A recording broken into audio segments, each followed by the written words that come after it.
Bonjour, nous revoici pour une première partie de For What Remains.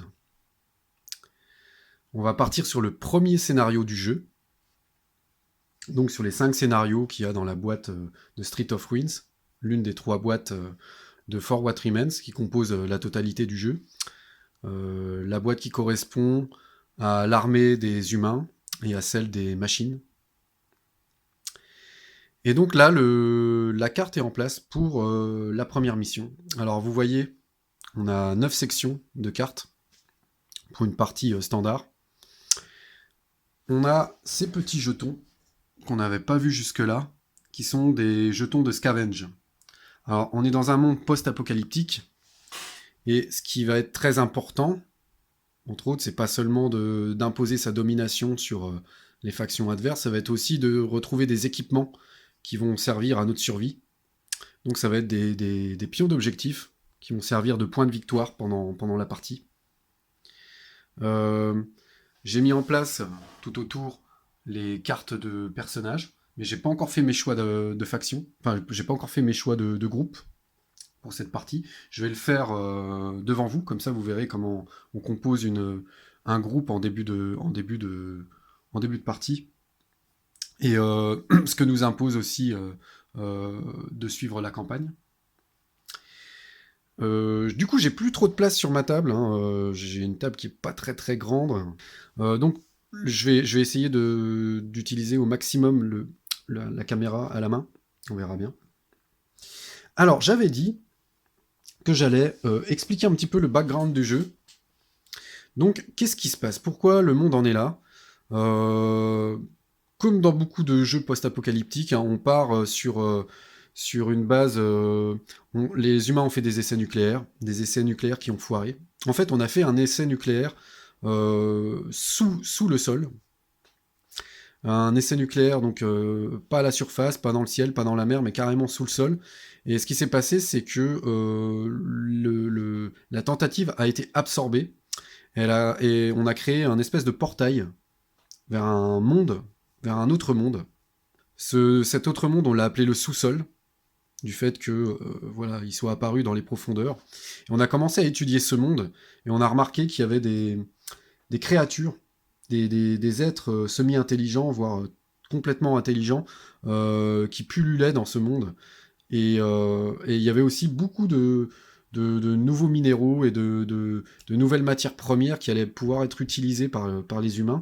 Du coup, tout autour du monde, on s'est mis à faire des essais nucléaires comme ça, pour essayer de créer de nouveaux portails, pour non seulement avoir un avantage stratégique, parce qu'en plus les portails étaient tous reliés entre eux, ce qui permettait de pouvoir se déplacer très rapidement d'un endroit à l'autre, mais en plus, comme on avait des nouveaux minerais et des matières premières nouvelles, il y a eu une course comme ça aux ressources entre les nations, et on s'est mis à faire des essais nucléaires un peu partout pour créer des portails vers ce nouveau monde, vers le monde du sous-sol.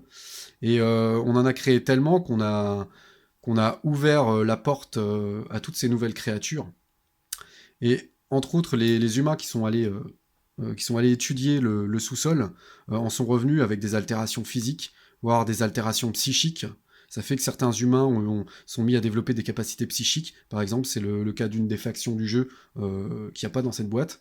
Euh, et voilà, voilà. Donc, on a fini par arrêter, une partie du monde a fini par arrêter les essais nucléaires quand on a vu à quel point on avait ouvert la porte vers quelque chose qui pouvait nous détruire.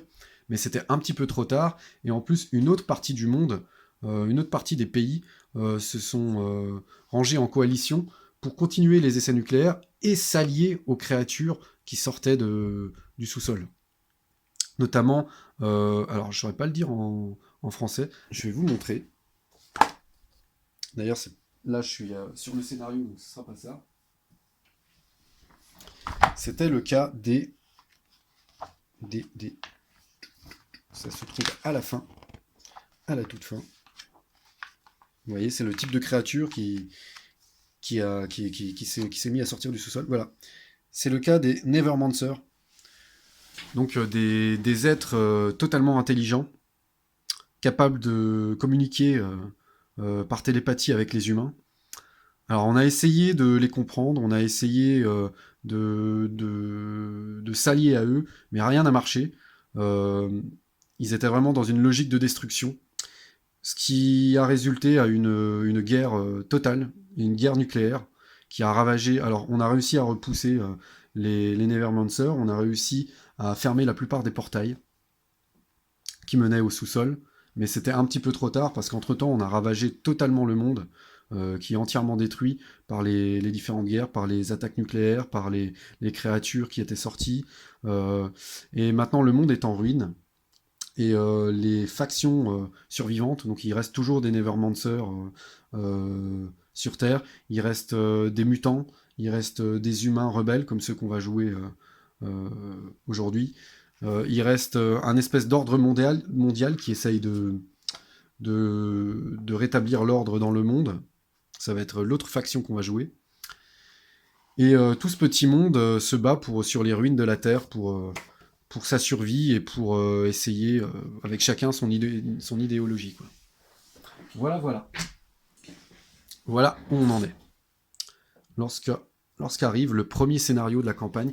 Donc, la campagne se constitue de 5 scénarios pour cette boîte, mais il va y en avoir 5 dans chaque boîte, donc on a une campagne totale de 15 scénarios qui évoluent, donc qui fait évoluer l'histoire, même si on change de faction, tous les 5 scénarios, qui fait évoluer une certaine histoire. Donc on va voir, moi je vais proposer le premier scénario, le tout premier scénario. J'avais dit que je ferais 2 parties, ça va être le cas. La deuxième partie, ce sera pas sur les scénarios, pour la simple et bonne raison que j'ai pas envie de vous spoiler trop non plus euh, ce que vous allez découvrir pendant la campagne. Donc, qu'est-ce qu'on nous dit? Hop, j'ai bougé un tout petit peu la caméra. Voilà. Donc, qu'est-ce qu'on nous dit? On nous dit que il y a 4 mois de cela, un petit groupe d'hommes et de femmes ont quitté la cité de Novosibirsk, en Russie. Novosibirsk, en Russie, sans l'accent, désolé. Et ils ont commencé à être considérés comme des hors-la-loi par les combines. Je vais expliquer qui ils sont après. Et du coup, ils ont terminé leur périple dans les ruines de Kurchatov, une petite ville.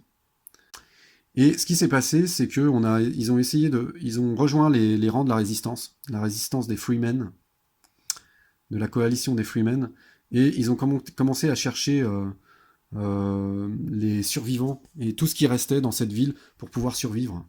Mais c'était sans compter la présence d'une compagnie de Combines, présente pas pour rien, qui ont été envoyés dans cette partie du monde pour rechercher un artefact précieux. Hop, excusez-moi. Et donc les Combines ont envoyé leur harpie c'est ça, leur drone de reconnaissance, ces espèces de robots de reconnaissance, pour essayer de retrouver ce fameux artefact. Et ils sont tombés sur cette poche de résistance des Freemen, qu'ils ont d'abord, dans un premier temps, ignoré, parce que c'était pas là leur objectif de se battre contre les poches de résistance, c'était vraiment de trouver l'artefact. Mais les Freemen sont passés à l'assaut en premier, parce qu'ils voulaient absolument garder ce village. Voilà où commence notre histoire. Donc, comme je l'ai dit, ça va opposer les Freemen aux Combines. Alors, qui sont les Combines? C'est un espèce d'ordre qui utilise la technologie, qui utilise les restantes technologies pour envoyer des cyborgs et des machines combattre sur la surface de la Terre, un peu partout dans le monde, pour essayer de rétablir un ordre strict pour sauver l'humanité. Et tout le monde n'est pas d'accord avec cette espèce de despotisme des Combines, qui, qui, euh, qui oblige les humains survivants à vivre sous leur loi martiale.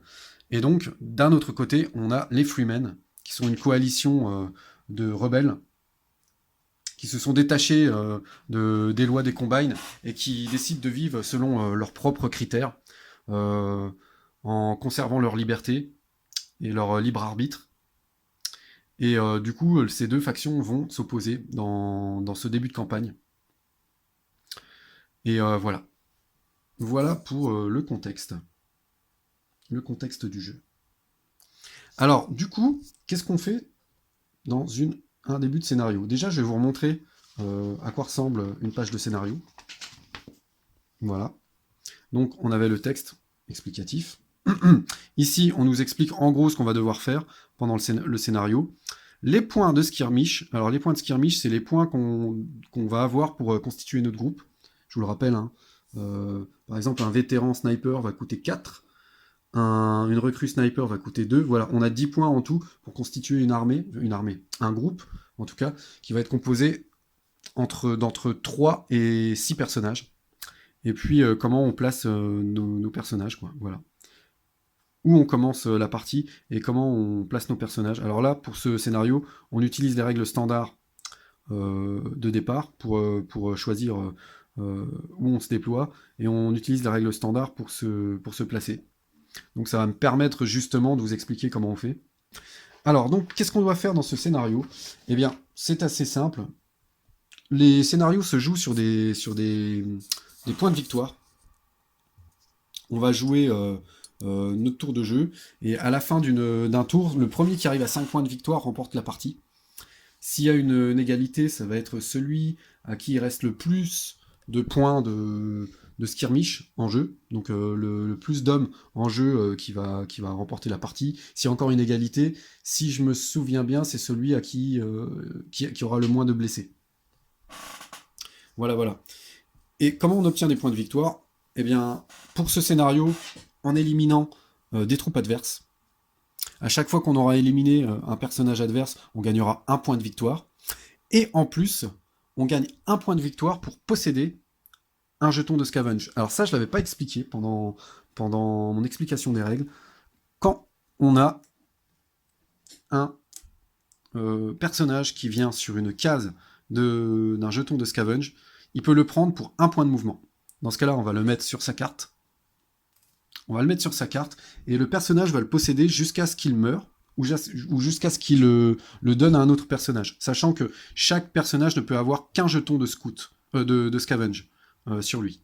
Donc on ne peut pas en attraper plusieurs d'un coup. Par contre, on peut tout à fait le donner à un autre personnage adjacent en payant un point de mouvement. Voilà. Et donc les jetons de scavenge, tant que nos personnages les possèdent, on gagne un point de victoire par jeton de scavenge en notre possession. Donc ça va être les deux façons d'arriver à 5 points. Ça va être de posséder les jetons de scavenge et d'éliminer les personnages adverses. Donc, dans la première chose qu'on fait, en général, une fois que le plateau est prêt, c'est qu'on va jeter 2 dés.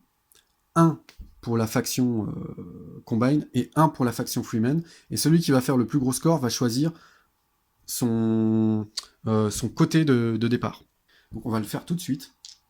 Je vais jeter un dé pour les Freemen, qui vont faire un 9, je pense que c'est eux qui vont choisir, et un dé, voilà, pour les Combine. Donc ça va être les Freemen qui vont choisir leur côté de table. Et en contrepartie, ce seront eux qui devront se déployer en premier. Alors je rappelle rapidement, ça c'est les terrain difficile, donc ça demande plus de points de mouvement pour y entrer, mais ça nous protège, soit quand on est derrière, soit quand on est à l'intérieur. Ça nous protège pas contre les personnages massifs, donc comme ceux que j'avais montrés pendant l'explication du jeu. Ça nous protège pas si on est derrière, par contre ça nous protège toujours si on est à l'intérieur. Là, on a les terrains surélevés qui nous permettent d'avoir justement des meilleurs angles de tir sur les ennemis. Là, on a un espèce de gros container, donc, qui est aussi un terrain surélevé, du coup qui va couper un petit peu les lignes de vue d'un peu tout le monde au milieu de la carte. On a une zone infranchissable, personne ne pourra entrer à l'intérieur. Qu'est-ce qu'on a d'autre? Donc là, on n'a pas d'eau. Si, on a de l'eau ici. Donc je rappelle, ça bloque, les mouvements sont plus compliqués dans les terrains à queue. Par contre, ça ne donne aucune défense supplémentaire. Voilà, voilà. Voilà à quoi ressemble le terrain. Et je pense que ce sera mieux pour les Freemen, de toute façon, de commencer de ce côté du plateau. Parce qu'ici, du coup, on va avoir des endroits où se cacher. Je rappelle, contre les personnages massifs, les personnages massifs ne peuvent pas tirer non plus à travers les lieux surélevés. Donc voilà, ça bloque aussi leur ligne de vue. Donc là, on a des lieux surélevés derrière lesquels les humains pourraient se cacher. On a quoi d'autre qui serait intéressant pour eux? De ce côté-là, je pense que ça va pas être très intéressant d'y aller. Par contre, ici, on pourrait se cacher derrière pour essayer de passer et de trouver un, un bon spot pour tirer sur les ennemis. Je rappelle aussi que les humains, enfin vous allez le voir, ont plus de capacité de déplacement dans l'ensemble que les combines, que les machines. Qu'est-ce que... Oui, je pense que ce serait pas mal, parce qu'ici c'est une zone quand même beaucoup plus ouverte, et j'ai un petit peu peur, vu que les combines ont plutôt tendance à tirer facilement de loin, j'ai un petit peu peur qu'on se fasse trop vite canarder. Et donc je vais choisir ce côté pour les humains, pour les freemen. Alors, les groupes se constituent évidemment en secret, hein, chacun de notre côté. On constitue nos groupes avec 10 points de skirmish donc pour ce scénario. Et une fois que les deux groupes sont constitués, voilà, là on les révèle à l'adversaire. Et donc c'est celui qui a choisi son bord de table qui va commencer à déployer ses troupes. Toujours, en suivant les règles standards, c'est toujours à 2 cases du bord. Voilà. Donc je rappelle, on a 10 points de skirmish. Et de toute façon, ça va être assez rapide, parce que je sais déjà un petit peu, à peu près comment j'ai envie de constituer mon armée, mais je vais vous présenter les différents personnages que possèdent les humains. Alors, on a, dans un premier lieu, un personnage très très puissant. On a le grenadier. Le grenadier, ce qu'il a de bien, vous voyez, il se déplace pas très rapidement, il a une faible défense, mais ça, vous allez voir, c'est tous les humains. Les humains ont plutôt une faible défense. Ce qu'il a de bien, c'est bien sûr son lance-roquette. Et il a une portée de 7, ce qui est... il me semble... non, j'allais dire ce qui est la plus grosse portée pour les humains, mais non, parce qu'il y a le sniper aussi qui tire très loin. Donc, voilà. Il est plutôt solide pour ce qui est de tirer.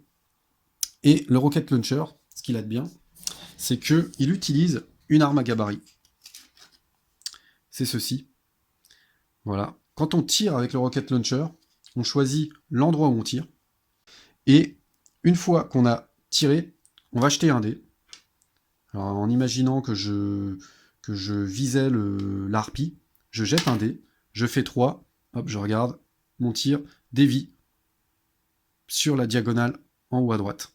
Donc mon tir atteint cet endroit, et on va toucher toutes les troupes, tous les personnages qui sont en dessous du gabarit. Même nos propres personnages, donc il faut faire attention quand on tire. Et l'autre intérêt aussi du grenadier, c'est qu'il est aussi capable de tirer à l'aveugle.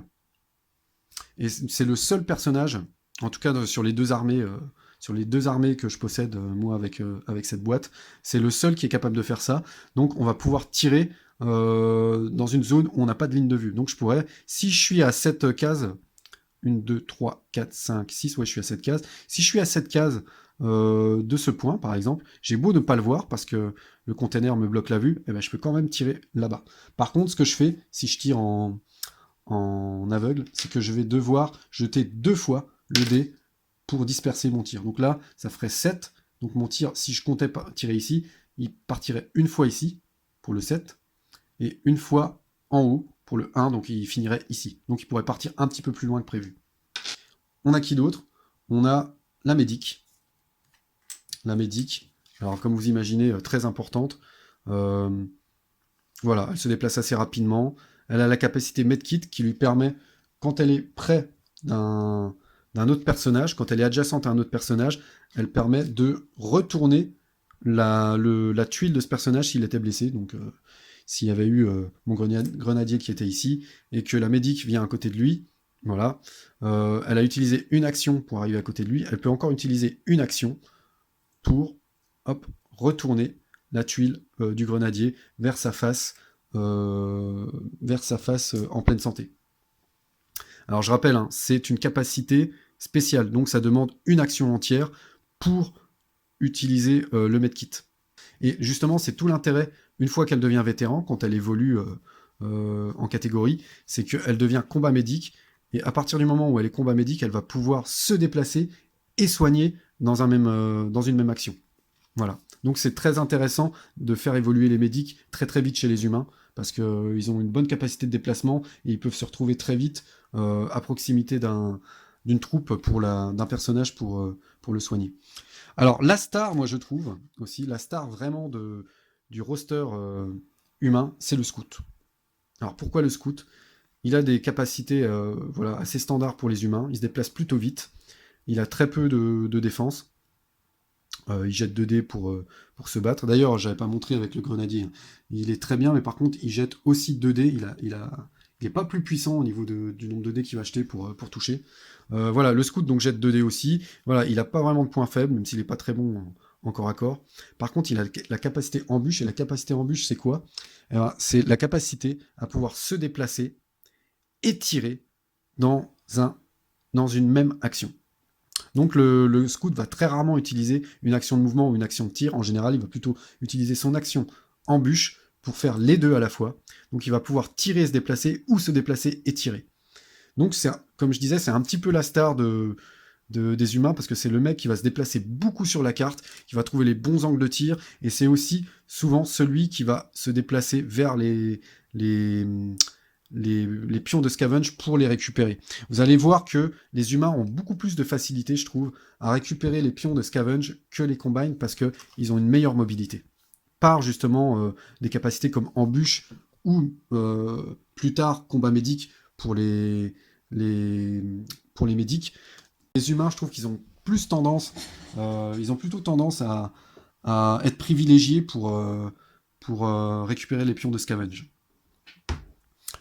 Et le scout, voilà, aura des évolutions aussi, hein, Stalker, qui lui permettra de se déplacer sur les terrains difficiles et les terrains aqueux sans modificateur de mouvement.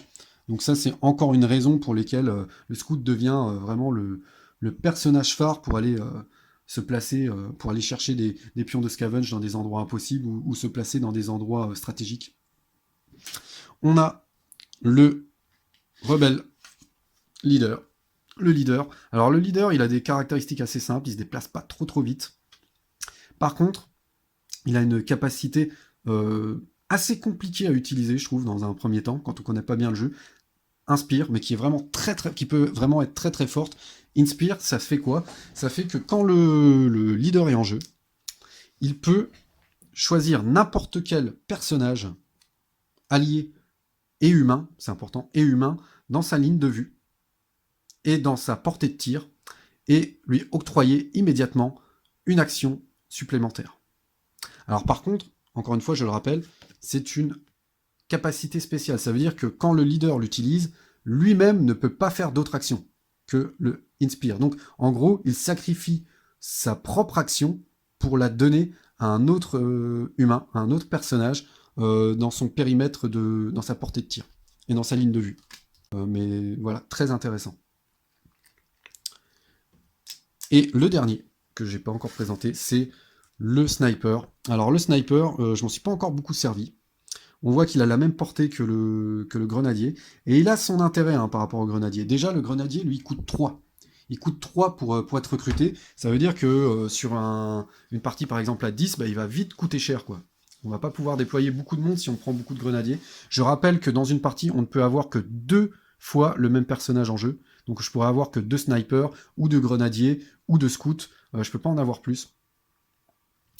Et donc le sniper, il a son intérêt par rapport au grenadier, parce que lui, déjà, il va jeter 3 dés pour son tir, alors que le grenadier en jette 2. Par contre, bien sûr, le sniper, lui, n'a pas de gabarit. Il va toucher une seule cible, il va pas en toucher plusieurs, mais il va avoir plus de chances de toucher, d'autant plus qu'il a Sharpshooter en capacité de base, qui est une capacité passive, qui fait que il ignore les bonus de défense pour les terrains difficiles de ses adversaires. Plus létal que le grenadier contre une unité unique, et aussi moins cher. Donc très intéressant aussi. Voilà pour le roster des humains. Comme j'ai envie de vous présenter un petit peu tous les aspects du jeu, tout simplement je vais prendre un personnage de chaque. Le roster humain permet ça avec 10 points de skirmish, parce que en tout, si je prends un personnage de chaque, ça va me faire exactement 10 points. Ah oui, autre chose aussi, pour une campagne, quand on joue en campagne, on est obligé de commencer notre premier scénario avec des personnages recrues. On ne peut pas avoir de personnages vétérans pour un premier scénario de campagne.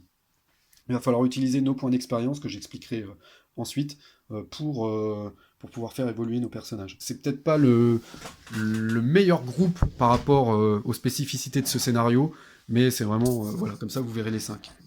Et d'un autre côté, on a les combines. Et les combines, je vais les présenter aussi. Le commandeur, je vais vous présenter le commandeur, qui est le seul combine à être semi-humain. Voilà, c'est un cyborg. C'est le seul qui n'est pas totalement mécanique. Donc ils veulent minimiser les pertes humaines et ils utilisent des machines plutôt pour se battre, et aussi des cyborgs, donc des humains qui ont été prêts à se sacrifier pour améliorer leur corps et partir au combat. Donc entre autres on a le commandeur très intéressant, donc avec des caractéristiques qui ressemblent pas mal à celles des humains, et surtout il a ces deux capacités, Enhance Accuracy et Enhance Range. En gros on peut utiliser une de ses capacités spéciales et on choisit le côté, soit on utilise l'amélioration de la portée, soit on utilise l'amélioration de la précision. Voilà. Alors, ça fait pas la focale du tout, tant pis. Donc, il y a un côté qui permet d'améliorer la précision des troupes autour de lui, et l'autre qui permet d'améliorer la précision de la portée. Donc, ça marche comme un petit peu comme le leader des humains.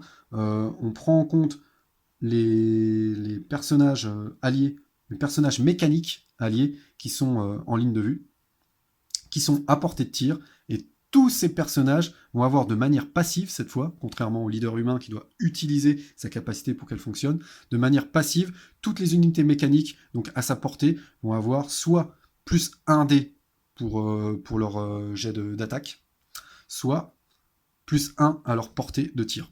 D'un autre côté, on a les Vanguard. Ils font partie des troupes de combat vraiment destinées au combat les moins chères, parce qu'après on passe directement sur les huge, vous allez voir, qui coûtent plus cher. Voilà, leurs caractéristiques sont pas mauvaises, elles sont pas ouf non plus, mais ils s'améliorent assez vite, et pour pas cher du tout. Vous voyez, ça coûte que 1 point supplémentaire pour le rang de vétéran. Ils ont quand même cette capacité qui est passive, qui leur permet sur un jet de tir de rejeter tous les dés. Non, pas de rejeter tous les dés, pardon, de rejeter tous les 1 qu'on a fait sur nos jets de dés. Donc ils ont un peu plus de chances de toucher que tous les autres. Et voilà, et ils ont une bonne évolution. Ils ont plutôt une bonne évolution une fois en vétéran et élite. Mais c'est vrai que comme ça, de prime abord, c'est pas les plus puissants. Mais comme je le dis, ils coûtent un petit peu moins cher. Et ils ont un autre intérêt, c'est que eux, les Vanguard, voilà, ce sont des tuiles normales. Ça fait qu'il, l'air de rien, les grosses tuiles d'Inferno et de grosses machines, bah, des fois elles vont avoir du mal à aller sur certains terrains. Il y a certains terrains sur lesquels elles vont pas pouvoir se positionner, alors que le Vanguard, lui, reste quand même une troupe efficace des combines et qui va pouvoir se déplacer plus simplement, qui va pouvoir entrer dans des lieux un petit peu confinés, etc. Voilà. On a le Harpie, voilà, qui est vraiment, pour ce que j'en ai vu, pour les quelques parties que j'ai fait, qui est vraiment un personnage emblématique, qui est vraiment un personnage clé, central des Combines. Pourquoi ? Parce que déjà, c'est leur healer. Il a la capacité Repair qui correspond à la capacité Medkit de l'humaine, du médic humain. Seulement, lui, il s'en sert seulement pour les unités mécaniques, forcément. Et il a la capacité Hover, alors qui lui permet de se déplacer sur les lieux surélevés, sur les terrains difficiles, sur les terrains aqueux, sans aucune pénalité de déplacement. Donc c'est même un petit peu meilleur que le Stalker du Scout. Lui peut se déplacer n'importe où, sans pénalité de mouvement, ce qui lui permet d'arriver assez vite adjacent à une machine alliée pour pouvoir la soigner. Vous voyez qu'il a un bon mouvement de 5, c'est lui qui a le meilleur mouvement chez les Combines. Il est pas fort, hein. Il a aucune capacité de tir, par contre. Voilà, donc il est vraiment destiné à soigner. Mais comme je vous le rappelle, chez les Combines, on a quand même des grosses créatures, hein, qui coûtent un peu cher, des gros personnages qui coûtent assez cher. C'est d'autant plus intéressant de pouvoir les soigner. Donc la Harpie est un personnage central, vraiment, je pense, de la stratégie des Combines. Et en plus, une fois qu'il est amélioré, je ne vais pas y revenir parce que là on est sur le scénario de base, mais il chope une capacité supplémentaire qui va lui permettre de pouvoir gérer un petit peu ce qui va sortir. Alors je sais pas ce que j'en ai fait.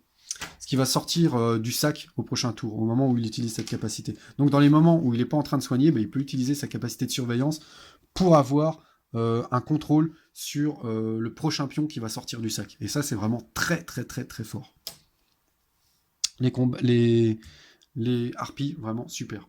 Et du coup, vraiment, le jeu est bien foutu et bien équilibré parce que ça rend d'autant plus le grenadier intéressant contre les combines parce que, justement, les harpies vont avoir tendance à se coller aux autres machines, à les suivre en se collant aux autres machines pour pouvoir les soigner. Et du coup, le grenadier est d'autant plus intéressant que lui, quand il va tirer, il va avoir des chances de toucher à la fois le harpie et la machine qu'il était en train de viser.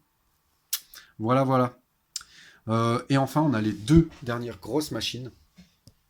Donc on a le Hellfire. Voilà, sa tuile. Le Hellfire, qui est plutôt un mecha qui va rester derrière, qui est plutôt une machine qui va rester en retrait. Vous voyez qu'il a une très petite capacité de mouvement. Par contre, il a une énorme portée, vous voyez, portée de 9. Pour l'instant, chez les recrues, c'est celui qui a la plus grosse portée. Et surtout, il a 4D d'attaque. Donc, quand il attaque une troupe, en général, il la loupe pas.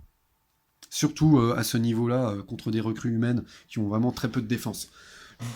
Alors, en contrepartie, comme je le disais, mouvement de 3, donc il va pas pouvoir énormément choisir ses angles de tir. Donc ça va être au joueur combine de le placer toujours au mieux. Et limite utiliser les autres personnages pour essayer de pousser les humains vers la ligne de vue du Hellfire pour qu'ils puissent faire de gros dégâts. Et en plus, vous voyez qu'il a plutôt une bonne défense. Les deux grosses machines des combines ont une grosse défense déjà de base, ce qui leur permet de résister plus simplement. Parce que vous allez voir quand même dans ce jeu, lorsqu'on attaque une troupe adverse, on a quand même largement tendance à réussir notre attaque et à blesser la troupe adverse de manière générale dans ce jeu. C'est un petit peu moins le cas contre donc les deux grosses machines des combines qui ont quand même une défense assez grosse et les attaques ne touchent pas forcément automatiquement, quoi. Et donc pas vraiment de capacité spéciale, hein, sinon le fait qu'il soit huge, donc qu'il soit massif. Et de l'autre côté, on a l'Inferno, alors qui va avoir une philosophie de combat totalement différente. L'Inferno, lui, il va être un peu meilleur en déplacement, et il va utiliser un gabarit. Lui, il n'a pas d'attaque de base. La seule attaque possible avec l'Inferno, c'est le Flamethrower. Et alors, je vais vous le montrer. De toute façon, vous le voyez d'ici. Mais le Flamethrower, c'est ça. C'est juste absolument énorme. Ça veut dire que quand un Inferno vient attaquer avec son Flamethrower, on fout ça devant lui, et voilà tout ce que ça touche. Donc c'est absolument énorme. Énorme. Alors, c'est un petit peu moins puissant que l'arme du Hellfire, hein. On va jeter seulement, entre guillemets, 3D pour chaque unité, pour chaque personnage qui va se retrouver en dessous du template. Par contre, ça va être le cas aussi pour nos troupes à nous, hein. Si on avait laissé notre pauvre harpie devant nous au moment où on voulait toucher le médic adverse, eh ben, notre harpie va prendre aussi la volée du lance-flamme, et on va devoir faire un jet aussi pour la harpie. Donc on essaye de se débrouiller pour qu'il n'y ait pas nos propres troupes en face au moment où on tire. Et autre chose aussi, parce qu'on peut se retrouver du coup avec une partie du gabarit au sol et une partie sur un lieu surélevé. Dans ce cas-là, on choisit soit c'est seulement les parties surélevées qui sont touchées par le lance-flamme, soit c'est seulement les parties au sol, mais c'est pas les deux. Donc si j'avais tiré comme ça, par exemple, voilà, j'aurais pu toucher tout ce qu'il y a au sol, ou alors j'aurais pu toucher, je vais bien le mettre quand même, ou alors j'aurais pu toucher toute cette section de la partie surélevée, mais ça aurait été l'un ou l'autre. Voilà comment ça fonctionne. Donc Inferno, il fait très très peur. C'est vrai que je ne l'avais pas dit avec les grenadiers, mais ça c'est des troupes qui n'ont pas d'attaque de base. C'est-à-dire que la seule attaque possible pour eux, c'est leur capacité spéciale. Donc le lance-grenade pour le grenadier et Hop, je sais plus ce que j'en ai fait, il est là. Et donc le lance-flamme pour l'Inferno. Ils ne peuvent pas attaquer autrement que par ces manières. Voilà, donc là j'ai présenté toutes les troupes. Maintenant je vais faire mon armée de combine. Alors je ne sais pas encore exactement comment. Vous voyez, quand je vous dis c'est intéressant d'avoir une plaque de plexiglas pour jouer. Moi, j'arrête pas de bouger les éléments du décor, là. Voilà, tout est en place, les armées sont constituées. On a un opion pour chacun de nos personnages. Deux harpies, un Hellfire, un Vanguard avec ses pions, un Inferno. De même pour les humains. On laisse le jeton de faction à proximité. Je rappelle, hein, chaque fois qu'il y aura une troupe de détruite pendant un tour, on aura droit de prendre ce jeton et de s'en servir pour le mettre dans le sac une unique fois pour activer n'importe quel personnage encore restant en jeu pour ce tour. D'ailleurs, mon jeton de faction, il est où pour eux? Bah voilà, il est là. Donc je vais le mettre de côté pour pas me tromper. Je vais le mettre ici en attendant tant qu'il ne sert pas, tant que je ne le possède pas. Et voilà, voilà. Et je pense qu'on peut partir sur le début de partie parce que vous allez voir, de toute façon, les tours s'enchaînent très très vite. Il y a vraiment très peu de maintenance dans ce jeu. On est vraiment concentré sur ce qu'on fait, sur nos actions et voilà, ça s'enchaîne très très vite. Alors, ce que je vais faire, dans un premier temps, bah, c'est que je vais placer mes humains, puisque c'est eux qui ont choisi leur côté. Ça va être à eux de se placer en premier. Du coup, j'ai un seul scout. Et ça m'inquiète un peu. Donc, mon scout, va vraiment falloir que je réfléchisse bien à l'endroit où je vais le mettre. Déjà, j'ai pas envie forcément de l'exposer au milieu, là-bas. Donc vous pouvez le voir, hein, pour moi le scout c'est vraiment une vedette quoi. C'est vraiment pas un personnage que j'ai envie de perdre rapidement. Les parties peuvent s'enchaîner très vite, hein, peuvent se terminer très vite dans ce jeu. Tout dépend de la manière dont on joue, et puis aussi un peu du hasard. C'est vrai que les parties sont pas forcément très très longues, ce qui est aussi un atout, hein, on peut sortir le jeu assez rapidement et se faire une petite partie assez rapidement. D'autant plus si nos personnages principaux crèvent, quoi. Donc j'ai pas envie de laisser mourir la scout trop facilement. Je pense que la scout, je vais essayer de la faire passer comme ça derrière, puisque là on est sur un terrain surélevé. En la faisant passer derrière, elle sera protégée de la plupart des tirs, à moins qu'il y ait vraiment quelqu'un en face pour venir l'embêter. Mais vu que les combines ont moins de mobilité, il y a peu de chances que ça arrive. Et s'il y a quelqu'un dès le départ de ce côté-là, bah, il me suffira de passer de l'autre côté ou de me sauver tout simplement. Et puis, pourquoi la faire passer par là? C'est parce qu'il y a un pion de scavenge ici que j'ai bien envie de récupérer. Voilà, voilà. Du coup, je vais la faire commencer où? Je pense que je vais la faire commencer ici, ma scout. Ici. Donc, elle va être en partie protégée par le terrain difficile qu'il y a en face d'elle. Et puis, elle va commencer à avancer pour essayer de se mettre à couvert derrière cette espèce de grue. Ensuite, le sniper, c'est pareil, ça va être très important de bien le placer, hein. Donc, je rappelle, on ne peut pas traverser les tuiles surélevées avec un tir. Donc on pourrait tirer sur un personnage qui serait ici parce qu'il est au bord de l'élément surélevé. Par contre, on ne pourrait pas tirer sur lui si il était un petit peu plus loin parce qu'on devrait passer par une tuile surélevée et ça ne fonctionnerait plus. Seul cas où ce sera, je crois que je l'ai pas dit dans mon introduction, dans ma présentation du jeu, si un personnage est déjà sur un terrain surélevé et qu'il tire vers un personnage qui est aussi sur un terrain surélevé, cette règle ne s'applique plus. Là, je pourrais lui tirer dessus, effectivement, si on est tous les deux sur des terrains surélevés. Alors du coup, je suis bien tenté quand même de mettre le sniper dans ce coin-là, parce que s'il arrive à se foutre sur une voiture, comme ça, ou sur un camion, il va avoir un bon angle de vue, alors qu'au contraire, les troupes combine qui seront de l'autre côté ne pourront pas lui tirer dessus à cause du container. Alors elles pourront toujours trouver des angles de tir, hein, mais lui il pourra essayer de se déplacer pour éviter d'être dans les angles de tir des gros, du Hellfire, etc. Donc j'ai envie de le laisser ici par exemple. Voilà, un petit peu protégé au départ, et qu'il aille rejoindre un des véhicules pour monter dessus et avoir des bons angles de tir, quoi. Ensuite pour le médic, bah vu que j'ai envie de garder ma scout en vie, et que mon sniper risque d'être assez intéressant aussi, je vais la laisser pas trop loin. Je vais la mettre quand même derrière un petit peu la voiture pour qu'elle soit un petit peu protégée, même s'il y a peu de chance pour se faire tirer dessus comme ça en début de partie. Je vais la laisser là. Donc pas trop loin de mon scout, pas trop loin du sniper au cas où il faille soigner l'un ou l'autre. Alors c'est pareil, le grenadier, c'est même mon unité la plus chère chez les humains, donc j'ai pas forcément envie de la perdre. Elle va être à peu près aussi importante que le sniper, hein. Ça va être les deux gros qui tirent de loin, les deux gros tireurs quoi, qui tirent de loin. Alors vous avez vu, hein, sur les deux factions du coup de cette boîte de base, on est sur deux factions qui ont plutôt tendance à se battre à distance, qui sont plutôt des factions de tir. On n'a pas, dans d'autres boîtes avec d'autres factions, il y a des factions qui seront plus corps à corps que celles-ci, qui ont plus de voilà. Donc le grenadier, je vais le mettre où lui? C'est pareil, même le rebelle leader, je peux pas le mettre très loin parce que lui, sa capacité, elle est intéressante si je suis pas trop loin de mes troupes, sachant que il faut que je sois à portée de tir pour utiliser la capacité inspire. Donc il a une portée de tir de 5. Euh,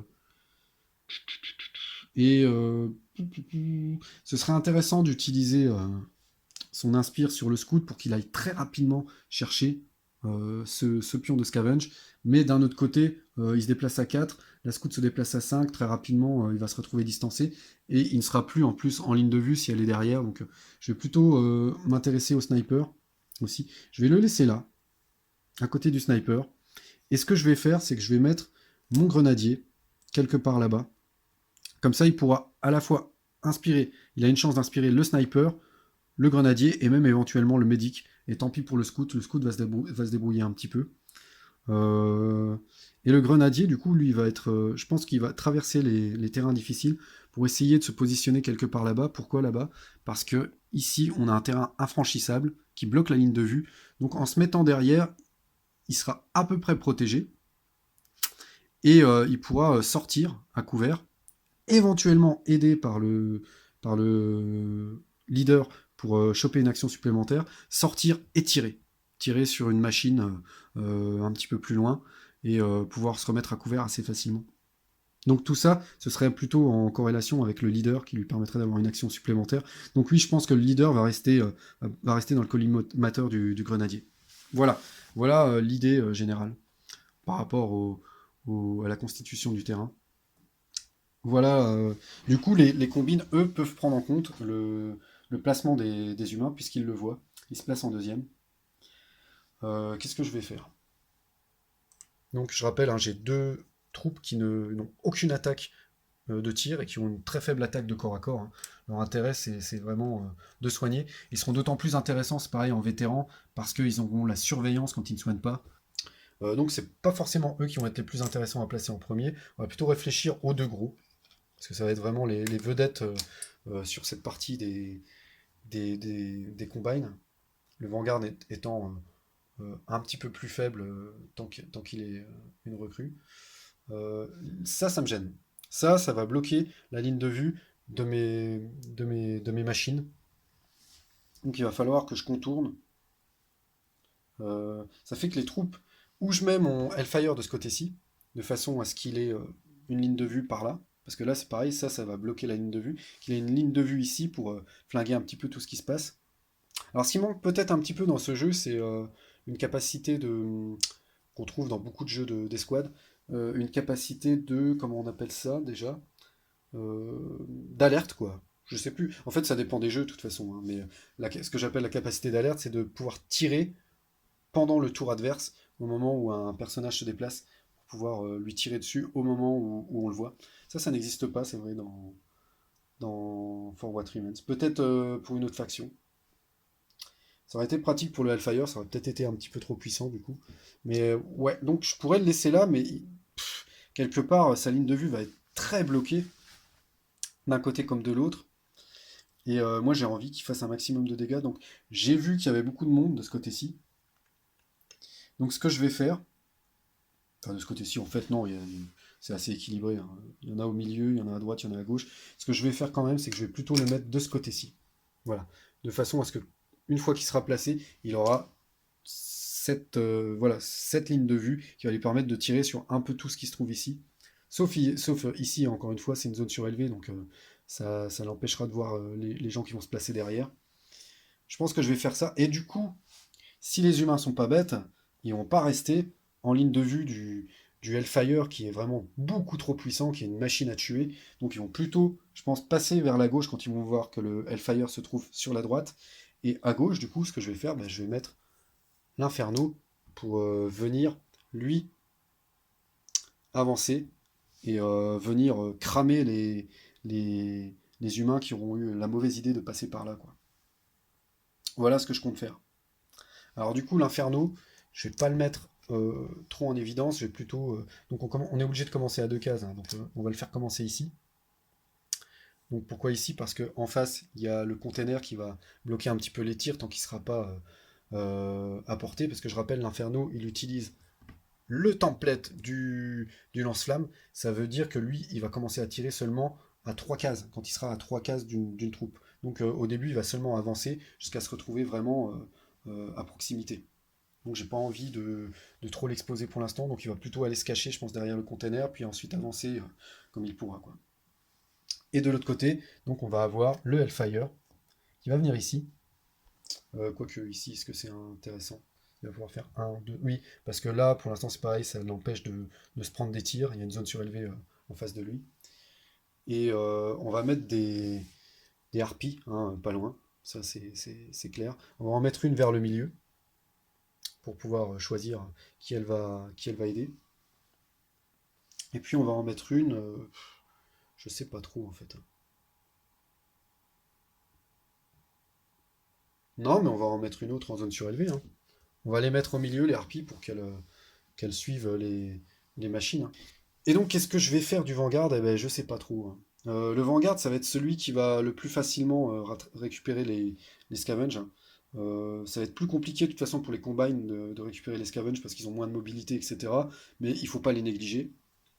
Le Hellfire se déplace à 3. Alors, ceux qui vont facilement récupérer des pions de scavenge aussi, c'est les harpies. Clairement, parce qu'ils se déplacent à 5, ils ignorent les terrains difficiles, etc. Seulement, si je commence à utiliser mes harpies pour aller chercher les pions de scavenge, je ne les utilise plus pour soigner les machines, pour réparer les machines. Donc ça va être un choix.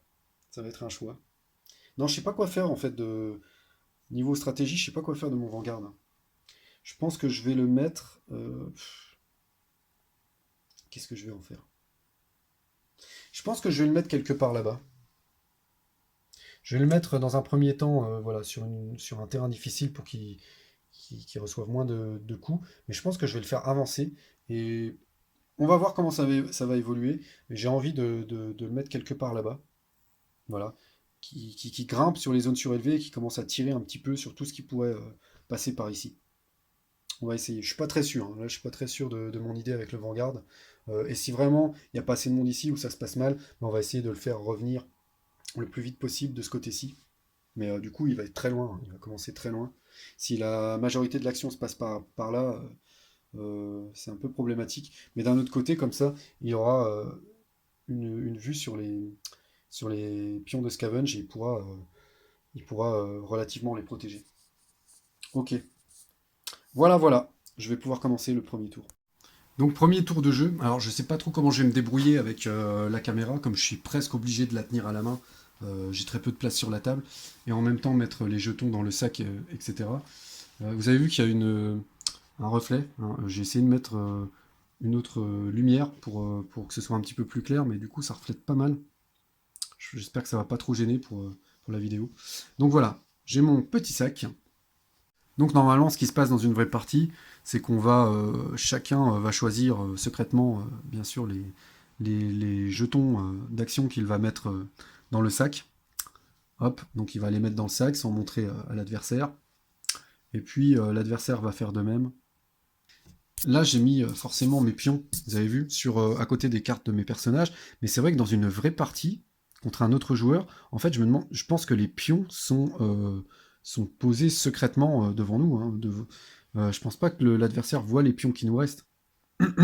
Parce que s'il voit nos pions, forcément, il va savoir qu'est-ce qu'on a mis dans le sac, ça n'a plus d'intérêt. J'irai vérifier dans les règles et je mettrai une petite note pendant la vidéo. Mais je suis à peu près sûr que les pions, normalement, on les garde secrets. L'autre joueur ne doit pas les voir, normalement. La seule chose que le joueur voit, c'est quand on sort un pion du sac, il va venir dans une espèce de défausse. Cette défausse va rester encore un tour de plus de côté.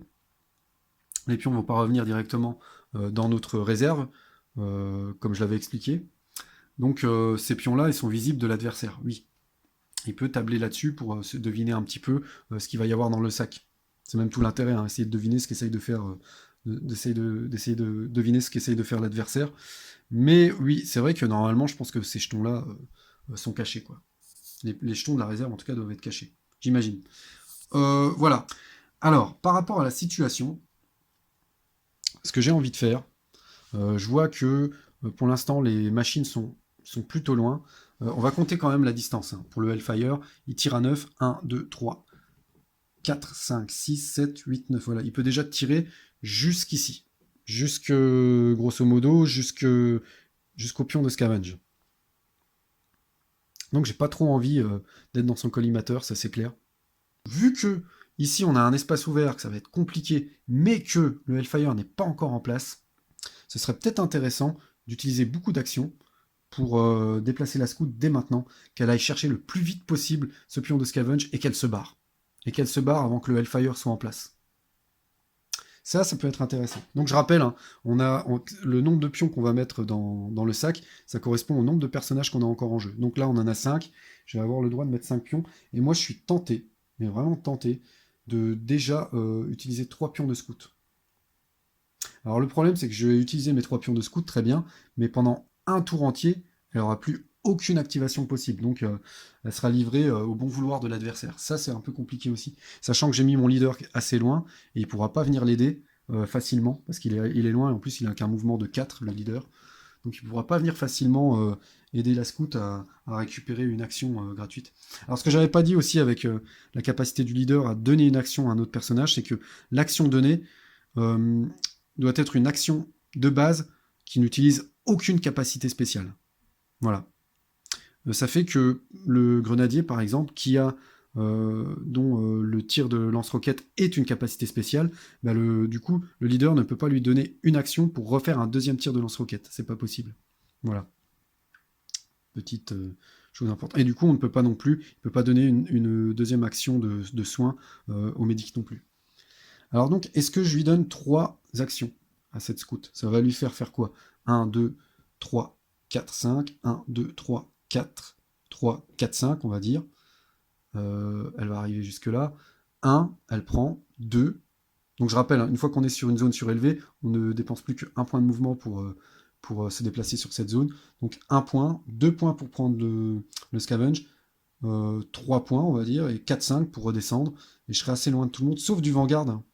Le Vanguard, lui, va avoir un bon angle de tir sur moi, malheureusement. Donc est-ce que c'est intéressant de faire ça? Limite, je serais tenté de ramener le leader aussi. Le leader, pour l'instant, faire 1, 2, 3, 4, ou 1, 2, 3, 4. Pas trop l'exposer non plus, mais le mettre à portée 1, 2, 3, 4, 5. Ouais, je vais quand même avoir du mal à être à portée de la scout. Hein. Ouais, si, on va faire ça. On va faire ça quand même. On va prendre le leader pour essayer de donner une action supplémentaire au scout et que le scout ait pu aller chercher ce pion de scavenge le plus rapidement possible. Parce que de toute façon, le grenadier et le sniper, ils vont pas tirer dans les premiers tours, donc ils n'auront pas forcément peut-être besoin que le leader leur donne une action supplémentaire. Donc ce que je vais faire, c'est que je vais bel et bien mettre, je vais tenter un coup, je vais mettre mes 3 jetons de scout dans le sac. Et je vais mettre un jeton de leader pour commencer à le faire venir vers l'adversaire. Mais maintenant, si je ne fais que ça, l'adversaire va vite comprendre ce que je fais. Malheureusement. Donc j'espère que je ne vais pas tirer ces 4 jetons dès le départ et que je vais tirer un autre jeton. Et d'ailleurs, je vais mettre qui pour l'instant? Je pense que pour l'instant, je vais déplacer le sniper. Le sniper qui va pouvoir se mettre assez rapidement en place. Quoique, il a 4 de mouvement, donc il ne pourra pas faire 1, 2, 3, 4, 5. Non, ouais, il ne pourra pas déjà se placer sur cette voiture. Éventuellement, il pourra faire 1, 2, 3. Ouais, il pourra déjà venir là en faisant genre je suis une menace. Ouais, on va faire ça. Donc je vais aussi prendre mon sniper. Voilà. Donc les 5 jetons des humains que je vais mettre dans le sac. Alors, je vais devoir poser la caméra du coup. Hop. Voilà, je mets les 5 jetons dans le sac. Je suis pas sûr du tout de cette tactique, hein. On verra bien. Et d'un autre côté, les combines, donc ils ne savent pas du tout ce que vont faire les humains, hein, je le rappelle. Eux, leur intérêt, ça va être de placer leur machine, les massifs, le plus rapidement possible en position pour être dangereux. Euh, avec éventuellement les harpies derrière pour les protéger, quoi. Enfin pour les soigner. Donc, ce que je vais faire, c'est que je vais donner, je pense, 2 activations au Hellfire pour qu'ils puissent déjà venir se mettre en place et puis avoir déjà un angle de tir intéressant sur les humains qui pourraient passer par là.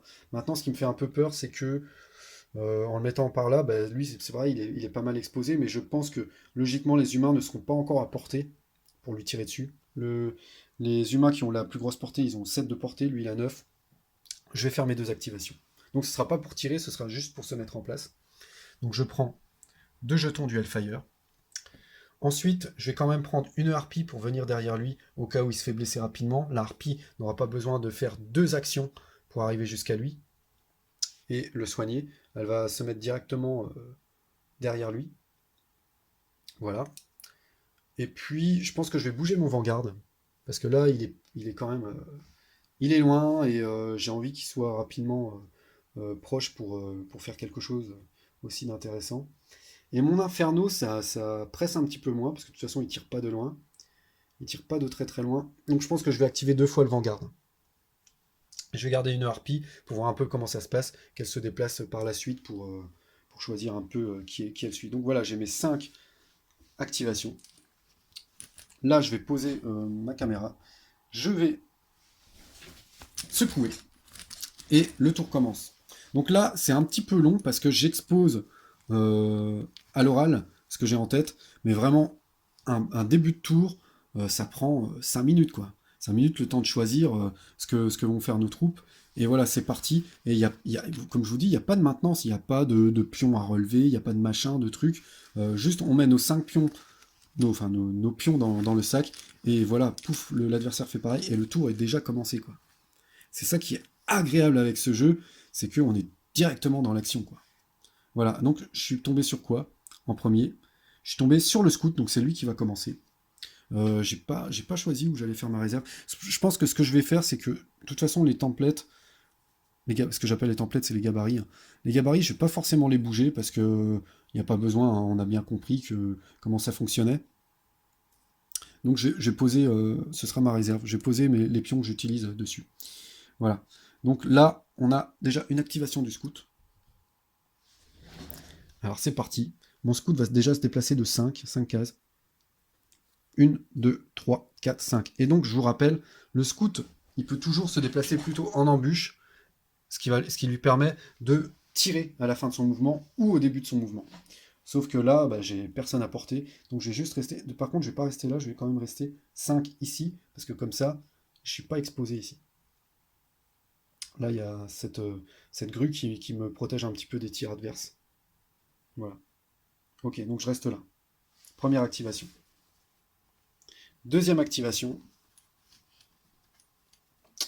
On tombe sur le Hellfire qui va commencer à avancer. Donc il va se déplacer. Là, il a déjà vu que le scout se rapprochait. Il va essayer de se déplacer en diagonale pour se mettre dans l'angle. Maintenant, il ne sait pas si le scout va plutôt partir de ce côté ou de ce côté, s'il va essayer plutôt d'attraper ce jeton de scavenge. Donc voilà, il va plutôt partir comme ça. Il va faire 1, 2, 3. Je rappelle, les personnages massifs ne peuvent pas être à moitié sur une zone surélevée et à moitié au sol. C'est pas possible, ils peuvent pas terminer leur mouvement ainsi. Donc je suis obligé de me déplacer sur le côté, vu que là, de toute façon, il y aura toujours au moins une case du Hellfire qui sera pas en zone surélevée. Donc voilà, là j'ai déjà, je vais vérifier, mais 1, 2, 3, 1, 2, 3, 4, 5, 6, 7, 8, 9, je suis déjà presque à portée pour flinguer le scout, hein. Le Hellfire, c'est vraiment une terrible saloperie. Donc je vais peut-être même pouvoir tirer à ce tour-ci. Là, je tombe sur le sniper. C'est le sniper qui va se mettre en place. Donc soit je le mets déjà derrière derrière un des véhicules. Ou alors je le pose là-bas. Bon, il sera pas très efficace ici parce que de toute façon il n'est pas à portée pour tirer sur qui que ce soit. Qu'est-ce que je fais avec lui? Ou alors je pourrais faire aussi 3, 4, 5, venir le mettre ici. Peut-être que le sniper, je pourrais même le mettre sur le container pour commencer à essayer de tirer sur les... Ouais, quoique non. Non, parce que... De toute façon, je me ferais tirer dessus aussi. Non, non, non, non, non, c'est pas une bonne idée. Non, je sais pas trop quoi faire avec lui au départ. Euh, je pense que je vais le laisser là, hein. Je vais faire un, 2, 3. Ouais, ouais, non, mais c'est tout, je le laisse là. Je l'avance juste un tout petit peu. Voilà, il est sur le toit de la voiture et il est prêt à dégommer si quelqu'un vient, mais personne ne viendra jusqu'ici en début de partie de toute façon. Ok, prochaine activation. Alors vous voyez, hein, quand je vous dis que c'est rapide, c'est vraiment, vraiment, vraiment rapide. C'est vraiment super agréable, super fluide. Donc là, c'est de nouveau le scout qui bouge. Alors là, il a bien vu la menace du Hellfire hein, qui risque de le poutrer s'il vient par là. J'ai pas envie. Le médic, je l'ai même pas activé. En tant qu'humain, je sais que j'ai pas activé mon médic à ce tour-ci, donc il va être très loin du scout. Je suis parti du principe, je joue le scout très bien, mais sans lui donner de support derrière médical. Donc il faut surtout pas que je l'expose trop. Alors du coup, ce que je vais faire, c'est ça. 1, 2, 3. Je suis même tenté de 4 de ne pas monter du coup sur la grue. Parce que dans ce cas-là, je serais exposé au tir du Hellfire.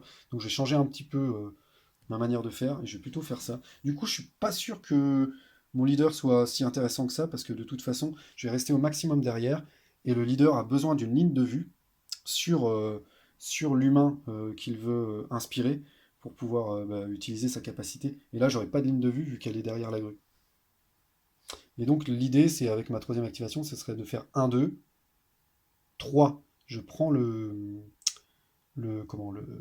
jeton de scavenge, et 4, 5, je redescends, tant pis. Donc du coup, je serais pas mal exposé au Vanguard, hein. Ouais, et bah tant pis. Donc je reste là pour ce tour-ci. Ouais, je reste là comme ça. On continue les activations. Hop, et on tombe sur l'Inferno. Pourquoi l'Inferno? Je me suis trompé là, hein. L'Inferno, pourquoi il y a un Inferno? Qu'est-ce que j'ai fait? Alors je vais le mettre de côté. On va considérer que je suis pas tombé dessus. Parce que je sais pas comment je me suis débrouillé. Euh, Ah oui, non, je me suis complètement planté là. Je suis en train de remarquer. Parce que là, j'ai deux pions d'Inferno qui ont disparu. Donc j'ai dû mettre deux pions. Pourquoi j'ai fait ça? Donc j'avais mis deux pions de Hellfire. Un pion, ça c'est sûr, de Harpy. Euh, Et j'ai pas mis de pion de Vanguard déjà. Ah ouais. Alors oui, ben voilà, c'est juste que je me suis trompé. Alors du coup, pour ce coup-ci, les pions d'Inferno, ce seront les pions de Vanguard parce que j'ai inversé. Voilà, normalement, ça devait être les pions de Vanguard qui étaient dans le sachet, dans le sac. Donc là, c'est au Vanguard du coup de jouer. Alors je rappelle, le Vanguard, hein, il se déplace de 4, c'est pas top. Il n'est pas très rapide. Il sait par contre qu'il va pouvoir se mettre à proximité pour. Quoique non, je suis même pas sûr. Pour tirer sur le scout. S'il vient ici, à sa prochaine activation, il va pouvoir faire 1, 2, 3, 4, 5, 6. Non, il est une case trop loin du scout. Bien joué le scout, même si je ne l'ai pas fait exprès du tout. Euh, du coup, ce que je vais faire plutôt, c'est que je vais venir, je vais descendre. Je pense, je vais faire 1, 2, 3 et 4. Tant pis, je m'expose. Je m'expose avec le Vanguard, mais je pars du principe que le Vanguard a un peu plus de défense que le Scout. Et que le Scout a déjà eu deux activations. Donc je m'attends pas forcément, en tant que Combine, à ce qu'il y ait une troisième activation sur le Scout à ce tour-ci. Et moi, je sais que j'ai encore une activation avec le Vanguard pour pouvoir tirer sur le Scout, ce qui est beaucoup plus intéressant. Vous voyez hein, tout ce qui se met en place, pourtant avec des règles très très simples autour de ce jeu, les tactiques, les bluffs qu'il peut y avoir entre les joueurs, qui peuvent se poser entre les joueurs. Euh, voilà, c'est vraiment un système très simple et vraiment très intéressant, quoi, je trouve. Hellfire. Donc là, c'est le Hellfire qui joue. Qu'est-ce que j'ai fait une connerie encore, je crois, hein. Ouais, voilà, je suis en train de remettre mes pions là-bas alors que je devrais les mettre ici. Donc c'est le Hellfire qui joue. Alors du coup, il n'a pas son angle de tir sur le scout, hein. Le scout n'a pas été suffisamment bête pour rester en face de lui. Euh, Là, on a le sniper, hein, qui pourrait éventuellement nous tirer dessus si on est à 7 de portée, mais nous on a 9 de portée, donc on va plutôt se rapprocher pour se mettre à portée pour flinguer le sniper qui a eu l'outrecuidance de se mettre en position face à nous. Alors 1, 2, 3, 4, 5, 6, 7, 8, 9, ouais, quoique. Il faudrait quand même que je sois là pour commencer à tirer sur. C'est bien ça, hein. 1, 2, 3, 4, 5, 6, 7, 8. Ouais, non, il faudrait que je sois là. Ce qui est presque possible. 1, 2, 3. Ouais, mais non, je serais encore trop loin. Je serais encore trop loin pour être en position pour tirer sur le snipe. Donc ça vaut peut-être pas le coup de venir s'exposer autant. Euh, Qu'est-ce que je vais faire? Je pense que je vais me décaler avec le Hellfire par là. Ici comme ça. Je vais faire 1, 2 et 3. Pourquoi? Parce que, alors il y a différentes raisons. Déjà parce que du coup, ceux qui seraient tentés de me tirer dessus par là, ils vont devoir passer par le terrain difficile, à travers le terrain difficile, et donc j'aurai plus de défense. Et d'une. Ça me permet quand même d'avoir un bon angle de vue sur tout ce qui va se passer par ici, de deux. Ça me rapproche de l'autre côté du container si vraiment il y a trop d'action de ce côté-ci et que j'ai l'impression que j'ai besoin de venir en soutien. Voilà. Et en plus, je reste à 1, 2, 3, 4. Je suis toujours à proximité de la harpie qui va pouvoir venir se placer derrière moi. Voilà. Donc je me place ici. Activation. Donc l'inferno, je rappelle, c'est le Vanguard. Donc le Vanguard bah, qui va pouvoir tirer. Il a. Bah voilà, super. Il va pouvoir tirer. Donc le Vanguard, en tant que recrue, il a que 2 en attaque. Je suis à portée, hein. Il n'y a rien, absolument rien qui permet de protéger le, le scout. Alors le scout, sachant qu'il y avait le Vanguard en face, c'était peut-être pas une bonne idée finalement de rester sur sa première intention d'aller chercher le pion de scavenge à toute vitesse. Une fois le placement des combines effectué, il savait que le Vanguard était en face de lui et qu'il risquait de se prendre un tir. Donc c'était peut-être pas si judicieux que ça de rester sur la même tactique. Il aurait peut-être fallu que je réévalue ma tactique et que je me dise bon bah tant pis, il y a une défense en face, je vais pas faire ce que je comptais faire et je vais peut-être faire autre chose avec les 3 activations de mon scout. J'aurais peut-être dû. Parce que là, c'est clair qu'avec de toute façon tous les humains ont 4 de base, tant qu'ils sont seulement des recrues en défense, il y a peu de chances pour que le Vanguard ne le touche pas. Alors, je rappelle, donc je jette 2 dés, et si je fais plus que la défense du scout sur un de mes dés, je le blesse. Si je fais plus sur les 2 dés, ça ne change rien. C'est à partir du moment où il y a un dé qui fait plus, l'adversaire est touché, est blessé. Alors, les 0 comptent comme des 10 dans ce jeu. J'ai posé la question à l'auteur du jeu sur Board Game Geek parce que j'étais pas sûr. Euh, Comme d'habitude, moi j'aime bien tweaker mes jeux et je pense qu'à terme, je ferai un test. D'ailleurs, je dis pas à terme parce que je suis déjà en train de le faire. Là, pour la vidéo, je vais utiliser les vraies règles du jeu, mais moi je suis déjà en train d'utiliser une règle où le 10 est un 0, donc est un échec. Pourquoi je fais ça? Bah, parce que comme ça permet d'avoir des parties qui sont un petit peu moins létales, qui durent un tout petit peu plus, où les tirs sont un petit peu plus imprécis. Voilà, j'essaye de voir les deux, ce qui me plaît le plus. Mais donc de base, normalement, dans les vraies règles, le 0 correspond à un 10. Et c'est ce que je vais faire pour cette partie. Donc c'est d'autant moins de chance pour le scout de rester en vie. Allez, on jette les dés. Et ben voilà, donc j'ai fait un 9. Donc ça passe. Par contre, il était où lui? 1, 2, 3, je crois qu'il était là. Ouais. Donc j'ai fait un 9, ce qui veut dire que je blesse mon scout et c'est assez dramatique, hein. C'est assez dramatique parce que il a plus d'activation, mon pauvre scout. Il n'a pas le médic qui est à côté de lui. Donc là j'ai fait juste une énorme connerie tactique avec les humains. C'est un peu dommage, je vous avouerai, parce que du coup ça risque bah, comment dire, de terminer la partie plus rapidement, hein. C'est vrai que bah voilà, je suis encore un novice à ce jeu et j'aurais pas dû me lancer comme ça à corps perdu, à foncer sans défense, alors qu'il y avait un mec en face prêt à me tirer dessus, quoi. C'était une connerie. Ok. Alors, ce qui reste, il reste normalement le leader, je pense, et puis le... Non, il reste 3 jetons, j'ai l'impression. Donc voilà, le leader, il va quand même essayer de partir à la rescousse du scout. Mais là, j'ai même envie, avec le scout, d'abandonner le pion. Et juste de repartir me protéger. Et encore maintenant, je suis même pas sûr d'être encore protégé du Hellfire, hein. Euh, Ouais, non, je suis même plus protégé du Hellfire. Si je viens me protéger ici, donc ouais, j'ai vraiment fait une énorme connerie, là. Parce que si je viens chercher le pion, euh, si je viens chercher le pion, du coup le Vanguard n'aura plus d'angle de tir sur moi. Il faudra qu'il se déplace un petit peu avant d'avoir de nouveau un angle de tir correct. Parce que là, il va forcément passer par des zones surélevées. Et d'une. Par contre, le Hellfire, il lui reste au moins une activation. Ça, c'est sûr. Donc, ouais. Donc, si je viens ici sur la zone surélevée, le Hellfire va me tirer dessus et c'est sûr, il va me finir. Avec ses 4 dés d'attaque, il va me finir. Donc, je pense que le plus raisonnable, c'est de repartir hors de portée du Vanguard. Parce que de toute façon, lui, il ne reste plus qu'une activation maximum pour le prochain tour ou pour ce tour-ci. Ça veut dire qu'il ne pourra pas se déplacer et tirer. Donc, je me mets hors de portée du Vanguard. euh, Toujours derrière pour que le Hellfire n'ait pas d'angle de tir sur moi. Et j'attends les renforts. Donc là, du coup, j'ai fait une énorme connerie. Parce que voilà, mon coup pour aller récupérer les équipements a complètement foiré. Et maintenant, je vais devoir utiliser une partie de mes actions pour aller sauver mon scout. Donc, waouh. Waouh, waouh, waouh.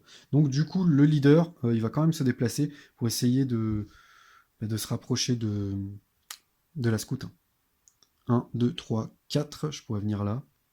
Mais là, je suis pas mal exposé aussi.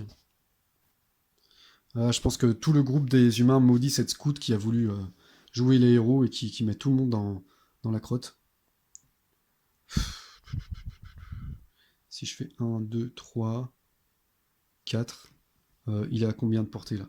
1, 2, 3, 4, 5. Si la scout vient ici, au prochain tour, je pourrais l'inspirer. Mais le problème, c'est qu'il faut pas que le Hellfire joue en premier dans ce cas-là, quoi. Ouais. Ouais, on va quand même venir ici. 1, 2, 3, 4, 5, 6, 7, 8, 9. Je suis hors de portée, mais de peu du Hellfire, donc je peux rester ici. Le Hellfire, il lui reste qu'une activation, donc ce sera soit pour se déplacer, soit pour tirer. Je suis tranquille. Euh, voilà, beaucoup de choix tactiques, hein, comme je vous le dis. La harpie, bon bah la harpie, ça va être assez simple. Je vais juste, alors je sais pas laquelle j'ai activé. J'ai activé celle avec le logo radioactif, qui est la première. J'aurais préféré activer celle derrière, tant qu'à faire. C'est vrai que j'ai pas réfléchi. Moi, je vais changer, parce que c'est vrai que comme il y en avait deux, j'ai pas du tout pensé à choisir laquelle activer. J'aurais forcément activé celle derrière parce que ça lui aurait permis. Elle va arriver plus facilement vers le reste des troupes, puisqu'elle est déjà devant. Donc 1, 2, 3, 4, 5. Je vais juste me mettre derrière le Hellfire. Je vais même me mettre ici, puisque elle n'a pas de mouvement, de points de mouvement supplémentaires à dépenser pour passer par les terrains difficiles, etc. Comme ça, elle est dans un terrain difficile, elle sera plus difficile à toucher. Et elle est derrière le Hellfire pour le soigner, s'il faut. Et je crois, dernier jeton, hein. Ouais, on est au dernier jeton, donc c'est la scout. Alors là, qu'est-ce que je fais, quoi? Parce que la médic, elle est pas si loin que ça non plus. 1, 2, 3, 4, 5. Enfin, ouais, mais c'est quand même trop loin. Je peux pas me permettre d'aller chercher le pion, finalement. Alors, ce qu'il y a de bien, par contre, c'est que là, je viens d'activer le scout. Le scout, bien sûr, il utilise son embûche. Et son embûche, ça veut dire quoi? Je vais peut-être pas tourner la caméra parce que vous allez avoir du coup l'écran tourné. Donc l'embûche, ça permet quoi? Ça permet de tirer avant ou après son mouvement. Donc je vais déjà commencer à tirer sur le Vanguard. Donc je tire avec 2 dés et je risque de toucher sur quoi? Sur un 6 ou plus. Et j'ai fait 2 et 7. Magnifique. Donc j'ai aussi blessé le Vanguard, qui va avoir besoin de soins rapidement. C'est pour ça que je vous dis que la scout est vraiment, vraiment centrale chez les humains, quoi. Elle sait faire plein de choses. Et maintenant, je me sauve. Tant pis. 1, 2, 2. Si je viens ici, malheureusement, je ne suis pas à portée. Par contre, 1, 2, 3, 4, 5, comme je l'avais dit, je ne suis pas à portée de mon leader. Et je ne suis pas à portée non plus du médecin. Oh, quelle connerie, mais quelle connerie j'ai fait. 1, 2, 3, 4. Mhm. Non, ça va pas du tout, hein. Ça va pas du tout, là. Je sais pas quoi faire. Faut absolument que je soigne mon scout, hein. Ouais, eh ben, tant pis. Du coup, comme il s'est rien passé de ce côté-là, logiquement, je devrais avoir le temps d'aller fouiner un peu avec mon grenadier, voir mon sniper pour aller chercher les pions de scavenge qui sont là-bas. Je rappelle, il faut 5 points de victoire pour gagner. Si j'arrive à en récolter quelques-uns, ça ferait déjà, rien que ces deux-là, ça ferait déjà 2 points de victoire. Mais, au lieu de ça, je vais devoir dépenser mes actions pour sauver ce foutu scout, malheureusement. Je pense pas que je puisse prendre le risque de le ramener jusqu'ici en espérant tirer le leader ou le médic avant que le Hellfire tire. Au prochain tour, je parle. C'est trop risqué.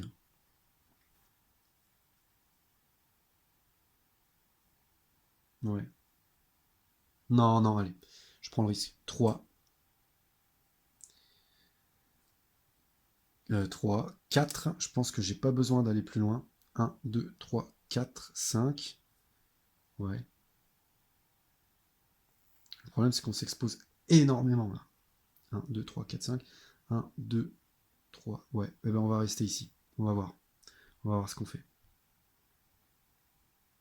Grosse, grosse, grosse connerie. Ok. Donc voilà, le tour est fini. Donc ça a été un petit peu long, comme d'hab, hein, parce que j'expose ce que je dis. Là, ce qu'on fait, c'est que on récupère tous les pions de la défausse. On va les mettre de côté. Je sais pas où, sur l'autre template, hein, sur l'autre gabarit. Voilà. Et donc ces pions ne pourront pas être utilisés par les factions pour le tour suivant. Ok. Et là, c'est le début du deuxième tour. Donc chaque faction va réfléchir aux conséquences de ses actes, surtout les humains, pour le coup. Donc, qu'est-ce qui nous reste? Donc, les factions vont réagir en fonction des jetons qui ont déjà été utilisés, hein. Alors, je vais utiliser le rebelle, je suis obligé. Enfin, le leader, je veux dire, je suis obligé là. Je suis obligé pour essayer de ramener la scout vers moi. Et la médic. 2 pions pour le rebelle, 2 pions pour la médic, donc c'est un beau gâchis, hein. 2 pions pour la médic, voire 3 pions pour la médic. Euh, 1 pion pour le rebelle, pour le leader, j'en ai marre de l'appeler le rebelle. 1 pion pour le leader seulement. 3 pour la médic, qui va vraiment utiliser tout ce qu'elle peut pour venir sauver la scout. Et puis, on va utiliser un jeton pour le grenadier, je pense. Le grenadier qui va essayer de profiter que le Hellfire soit de l'autre côté pour commencer à avancer vers les pions de scavenge. Ok. Voilà pour les humains. Et puis, pour les combines, qu'est-ce qu'on va faire? On remarque qu'on a quand même voilà, un gros avantage. On voit que l'humain a fait la connerie de venir ici. On a envie de venir le titiller, mais seulement on n'a pas tant de personnages capables de tuer, hein. Le Hellfire est vraiment central là dans ma partie parce que donc j'ai mes 2 harpies qui de toute façon ne feront pas de dégâts, à moins de venir au corps à corps. Le Vanguard a déjà pas mal servi au tour précédent. Là, il va avoir une seule activation. Et en plus, j'ai pas trop envie de l'exposer. Il est blessé aussi. L'Inferno ne frappe qu'à proximité des ennemis. Donc le seul vraiment capable de faire quelque chose à ce tour-ci, c'est le Hellfire. Donc forcément, hop, je mets... Quoique, je pourrais faire un coup de bluff, hein. Ne pas du tout mettre de pion de Hellfire pour en avoir 3 au prochain tour. Ouais, je crois que c'est ce que je vais faire. Ouais, quoique j'ai quand même une option pour tuer le scout dès maintenant. Non, non, non, on va utiliser quand même. On va tenter la chance. Si le Hellfire tombe en premier avant un quelconque humain, je vais pouvoir tuer le scout. On va saisir notre chance. Donc j'utilise un pion du Hellfire, le dernier pion qu'il possédait. Je vais. euh, Qu'est-ce que je vais faire? Je vais utiliser un petit peu plus ce Merpi, parce que le Vanguard en a besoin, entre autres. Donc je vais 1, 2, 3, 4, 5. Là, le Vanguard est un peu loin. Je vais surtout utiliser mes harpies, en fait, à ce tour-ci. Ouais, ouais, ouais.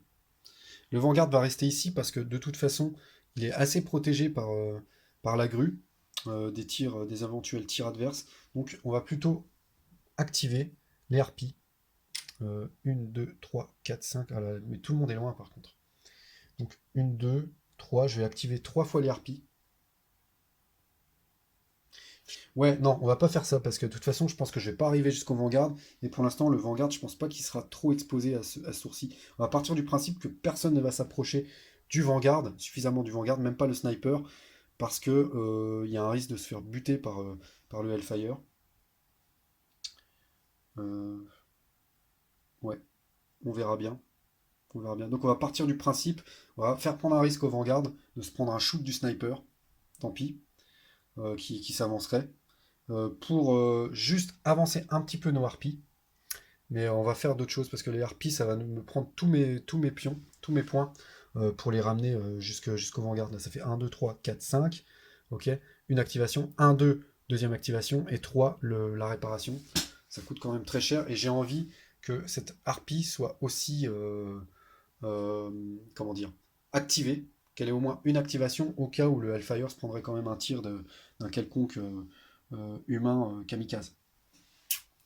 Voilà, donc c'est vraiment ce que je vous dis, il y a des tas de choix tactiques par rapport à la simplicité des règles, c'est quand même fou, quoi.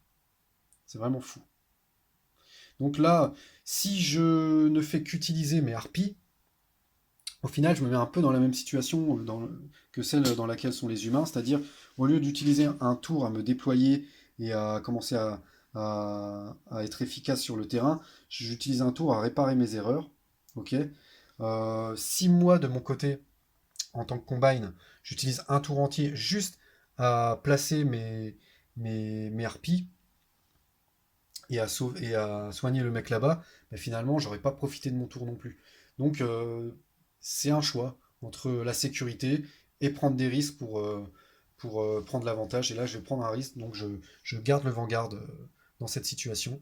Et moi, je vais faire autre chose de ma vie. Donc, je vais activer au moins une fois cette harpie, ça c'est sûr, au cas où il y aurait un dégât sur, le Hellfire. Je vais quand même commencer à rapprocher l'autre harpie. Ça me fait 3 jetons d'activation. Et je pense que je vais commencer à rapprocher l'inferno, histoire qu'il soit plus intéressant. Alors je vais remettre les 2 pions de Vanguard que j'aurais dû utiliser tout à l'heure. Je vais reprendre les 2 pions d'inferno, qui sont tous les deux là. Voilà. Je vais mettre au moins un pion d'inferno pour commencer à l'avancer. Et je vais même mettre 2 pions d'inferno, parce que si l'inferno commence à avancer rapidement, ça va créer une grosse tension chez les humains qui sont emmerdés de ce côté-là, à cause de la connerie de leur scout, et qui vont voir venir débouler à toute vitesse l'inferno de l'autre côté, et ils risquent d'être pris en sandwich. Et ça pourrait déjà être la fin de la partie. Donc voilà ce qu'on va faire. On va avancer, on va faire courir l'inferno pour se mettre en position. Après, c'est un risque aussi que je prends avec les combines, parce que du coup, il n'y aura pas forcément non plus la harpie là pour venir soutenir l'inferno dans son avancée, puisque la harpie va plutôt partir sauver le Vanguard. Peut-être que je devrais laisser le Vanguard dans son état et plutôt avancer avec la harpie, je sais pas. Avec l'inferno, je veux dire. Que la harpie avance en même temps que l'inferno. Ouais, on verra bien. Alors, du coup, première activation, on tombe sur quoi? On tombe sur le leader. Ah ben, ça tombe plutôt bien. Ça se passe plutôt bien du coup pour les humains parce que le leader il est là, il est à proximité du scout, il n'aura même pas besoin de se déplacer, donc j'utilise l'inspire du leader pour l'utiliser sur le scout, que le scout vienne sortir de la portée du Hellfire. 1, 2, 3, 4, 5, 6, 7, 8, 9. Ok, donc il faudra qu'elle soit au moins là. C'est ce qu'elle va faire. 1, 2, 3. C'est quand même une sacrée perte de temps pour les humains, mais bon, tant pis. 3, qu'est-ce que je fais? Je vais faire ça. 4, 5, tant pis, elle revient jusqu'ici. Et du coup, comme ça permettra au médic de la soigner et d'aller faire autre chose. Ok. Voilà, on a sauvé au moins la scout. Même si du coup, on perd l'avantage sur le terrain avec tout le temps qu'on a perdu et toutes les actions qu'on a perdues. Et c'est au grenadier de jouer. Alors le grenadier, donc il a que 4 de mouvement, donc je vais faire 1, 2, 3 et 4. Ouais, parce que de toute façon, personne ne pourra lui tirer dessus d'ici. L'inferno est encore trop loin, donc on va juste venir ici. Voilà. On se rapproche donc des jetons de scavenge. Pour l'instant, c'est l'objectif. Et comme je le rappelle, je l'avais mis là pour qu'il puisse se cacher derrière cette zone infranchissable, au cas où. Et puis qu'il puisse sortir, tirer et venir se reprotéger. Ok, on continue. Et on va tomber sur... Hop, j'arrive pas à sortir de jetons. Hop. Et on tombe sur... ok, une harpie. Alors c'est celle avec le masque à gaz, donc c'est elle. Alors ça m'arrange pas beaucoup. Parce que du coup, la harpie a été activée avant qu'il se passe quoi que ce soit autour du Hellfire. Qu'est-ce que je fais? Là, j'ai vu que le grenadier avait bougé. La scout. Il ne reste plus que 3 activations pour les humains. Je vais peut-être quand même du coup faire partir la harpie de ce côté-là. Allez. On est fou. 1, 2, 3, 4, 5. Quoique. Alors, pas comme ça dans ce cas-là. 5, on va venir ici, on va se rapprocher un petit peu, parce que comme ça, je pourrais faire 1, 2, 3, 4 et 5 en étant ici. Si vraiment j'avais envie de récupérer le scavenge avec la harpie. Ok. Nouvelle activation. Le Hellfire. Alors le Hellfire, qui va pas en avoir beaucoup, parce que personne n'est resté à sa portée. Hein. Personne n'a osé. Je pourrais commencer à me déplacer, mais là, je vais commencer à être un petit peu trop près peut-être du sniper. 1, 2, 3, 4, 5, 6, 7, 8, 9. Si, je vais me rapprocher un peu. Hein. 1. Donc 1, 2, 3, 4, 5, 6, 7, 8, 9. Et là, j'embête le sniper. J'embête le sniper en venant ici. Parce que là, maintenant, je suis à portée à la fois du sniper et du leader. Même si j'ai plus d'activation pour ce tour-ci. Pour le Hellfire. Et l'humain le sait. J'ai utilisé mes 3 activations pour le Hellfire.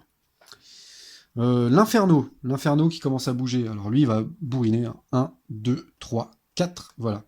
Il fonce. Il va essayer de passer le plus rapidement possible par là. Et puis, on joue la médic. Enfin, donc la médic qui sert de sa capacité medkit pour soigner le scout. C'est fait. C'est fait. Capacité très importante, hein, forcément. Et c'est pour ça que moi je suis plutôt tenté d'avoir plusieurs médics en général dans mon groupe. Surtout une fois qu'elles sont améliorées en vétéran et où elles peuvent soigner tout en bougeant. Ça c'est super quoi. Médic, encore une fois. Donc du coup qu'est-ce que je fais avec ma médic moi, maintenant que tout le monde est soigné? Je pourrais faire quoi? Vu que j'ai une seule médic, je peux pas me permettre de trop m'éloigner de mes gars, mais je vais peut-être quand même venir un petit peu par là pour commencer à avoir une option, soit partir à gauche pour aller chercher des jetons de scavenge, surtout que j'ai envie d'arriver avant l'inferno, ou alors ou rester en retrait et puis pas être trop loin pour soigner les autres quoi. De toute façon, j'ai utilisé mes 3 activations de médic à ce tour-ci, donc je vais devoir faire très attention avec mes autres personnages parce que je pourrais pas les soigner au tour suivant. Donc là, je vais faire 1, 2, 3. Je suis tenté de faire 4, 5. Hein. Je pense pas que l'inferno va venir jusqu'à moi. Et faire ensuite 1, 2. Ah oui, mais non. Parce que là, je suis dans une zone difficile. Donc ça va me coûter plus cher pour y aller. 1, 2, 3, 4, 5. Et je serai obligé de m'arrêter là. Ouais, non, c'est comme tout à l'heure. Je vais pas refaire la même connerie qu'avec le scout. Du coup, je vais pas faire ça.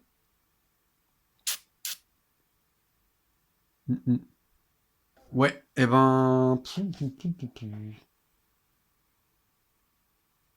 Mais c'est pas grave, tant pis, elle va accompagner le grenadier pour l'instant. Je suis pas sûr que ce soit une bonne idée. Mais... Donc elle va rester là, je pense pas que l'inferno va nous gêner. Sachant que, de toute façon, elle a encore une activation. La harpie, la deuxième harpie. Donc du coup, qui va plutôt venir comme ça. 1, 2, 3. Attends, elle était où là, 1, 2, 3, 4, 5. Elle va venir ici. Donc toujours protégée par le container et à proximité de l'inferno. Et puis il me reste... voilà, on a presque fini notre deuxième tour. L'inferno qui va continuer à se déplacer. 1, 2. Et maintenant, est-ce que je suis vraiment tenté de continuer à avancer si je suis plus près de ma harpie? Je suis pas sûr. Donc 3, là je suis toujours près d'elle. Est-ce que je veux faire mon quatrième mouvement? Mon quatrième mouvement qui m'amènerait là. De toute façon, je serai toujours pas à portée de tir. Non, je vais rester là. Je vais rester là parce que ça me permet de rester près de ma harpie et donc d'avoir un soin beaucoup plus sûr, beaucoup plus sûrement. Ok, donc je sacrifie un point de déplacement pour rester près de la harpie. Tant pis. Et puis il reste un seul jeton. De nouveau, le médecin, le médic. Qui va faire quoi? Je crois que j'avais... Si, elle va quand même venir... Ah ouais, mais... Je suis quand même fou, quoi. Je suis quand même fou parce que... Tant pis, de toute façon, on joue la mobilité hein, avec les humains, je pense. Hein.